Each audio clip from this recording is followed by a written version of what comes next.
পাইতেছি না। হ্যাঁ, ওই যে একটা ছেলে দেখা যাচ্ছে, দেখি।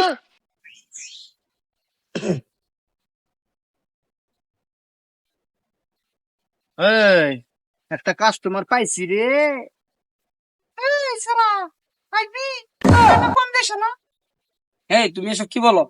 আরে আয় না। এই তোমার মা বোন নাই? আরে আয়, সবাই তো এই কথা কয়, মা বোন নাই। তোমার ভাই নাই? তোমার ভাই নাই? কি কথা বলো তুমি আমারে? তোর ঘরে কি মা বোন নেই? এই যাও, এই যাও। আসলে দুনিয়াটা নষ্ট হয়ে গেছে গা, এখন সমাজ পুরা নষ্ট। আগে শুনতাম যে হলো গা মহিলা দর্শন হয়, এখন দিয়ে রাস্তাঘাটে পুরুষ দর্শন হচ্ছে। পুরুষে যাবে কোথায়? সমাজ পুরা শেষ হয়ে গেছে। আমরা এই সমাজ থেকে বেরিয়ে আসি, আমরা সবাই সচেতন হয়ে চলার চেষ্টা করবো, এসব থেকে বিরত থাকবো।